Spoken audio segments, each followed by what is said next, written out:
Danes smo bili ponovno priča enemu uspešnemu poslovnemu dogodku, Slovensko-britanski poslovni forum obrambne industrije. Dogodka se je udeležilo več kot 100 predstavnikov oziroma udeležencev, tega 15 predstavnikov britanske obrambne industrije, 35 slovenskih podjetij ter ostali pomembni visoki predstavniki slovenskih in britanskih institucij ter političnega vrha.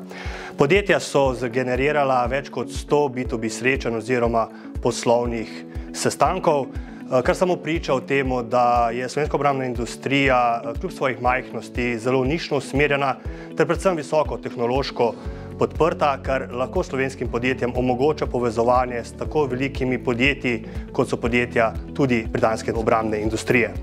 Javna agencija Spirit Slovenija že leta 2012 skrbi in podpira aktivnosti na področju obrambne dejavnosti oziroma obrambne industrije. Organiziramo skupinske sejemske nastope, bilateralna srečanja oziroma poslovne forume, kot je ta današnji. Jaz sem prepričan, da bo današnji dogodek, izplen današnjega dogodka zelo dober in da se bomo kaj kmalu tudi poslužili srečanja v Britaniji. Well, I'm really delighted to be here at the first UK-Slovenian Defence Industry Day. This is all about building cooperation and building on a really strong bilateral relationship between the United Kingdom and Slovenia. And we've had a very successful day today. I've always been tremendously impressed with the innovation and technology that Slovenian industry has shown. And I think there's real opportunities for greater collaboration with UK industry, working together, because of course defence industry is really important. It's important for jobs, it's important for growth, it's important for the economy. And right now it's about showing unity, about how as within the NATO alliance that we are working together and producing a strong economy and showing unity over Ukraine. So I've always, as I say, been impressed with some of the niche industry that you have here in Slovenia. So for example, I've been to a drone manufacturer. Also, some of your surveillance technologies is incredibly impressive. And I think really with the strength of the UK industry, the historical scale of the UK industry, that we should be looking at working together so that we can join forces, use your technology, maybe manufacture here as well in Slovenia so that we can bring your defence industry on, because that's in everybody's interest and it's in NATO's interests. Namen današnjega dogodka je pravzaprav vzpostaviti platformo sodelovanja tako med institucionalnimi deležniki kot predstavniki zasebnega sektorja oziroma gospodarstva in da skupnimi močmi identificiramo neke skupne razvojne projekte, izkoristimo priložnosti tako na nacionalni ravni kot ne nazadnje na globalni oziroma evropski ravni in iskreno bi veseli, da z tega naslova tudi nastanejo skupni projekti, ki na koncu bodo pripeljali v industrializacijo in da na ta način tudi naša podjetja postanejo v bistvu delo globalnih verig vrednosti na področju varnosti in obrambe. Grozd je neko združenje, bom rekel, če temu tako rečemo, pa klaster teh slovenskih obrambnih podjetij. Trenutno jih imamo 63, tako kot vedno, ni vse samo vojaška industrija oziroma obrambna industrija, ampak je seveda mešano, vse kar paše zraven. To je zdaj eden izmed prvih srečanj, da smo ga naredili z britansko industrijo.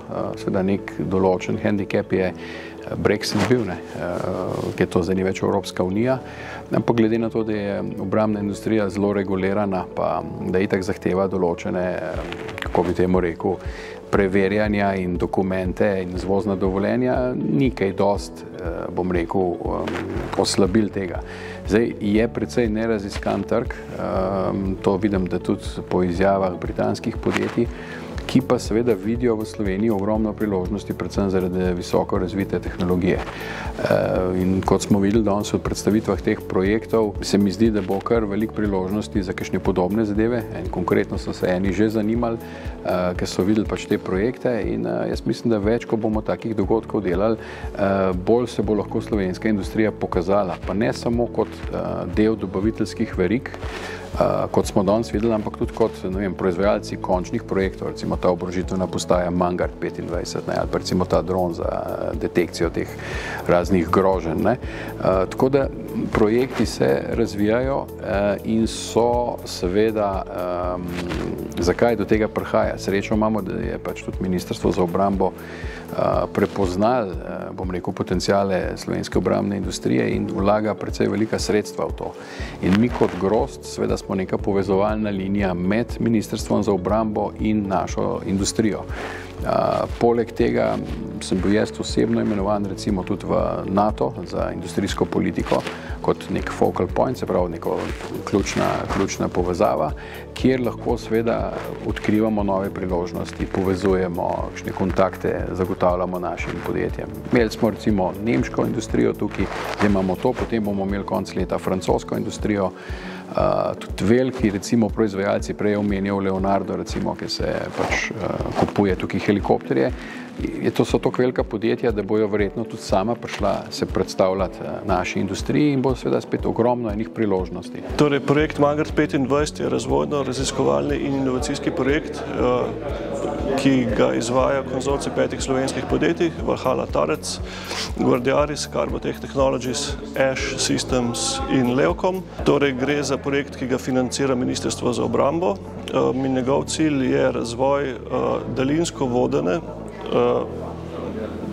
kupole, zračno-obrambne kupole, ki odgovarja na izzive sodobnega bojišča. Torej, gre za bojevanje proti dronom, proti drugim brezpilotnim letalnikom. Torej, projekt nekako združuje znanje z različnih področji. Tukaj gre za strojništvo, elektroniko, mehatroniko, informacijske tehnologije in bo nekako v rekordnem času, vsaj upamo, privedel do tehnološkega modela, ki bo na začetku poletja tudi opravil prva testiranja in bo tudi predstavljen na sejmu Eurosatory v Parizu.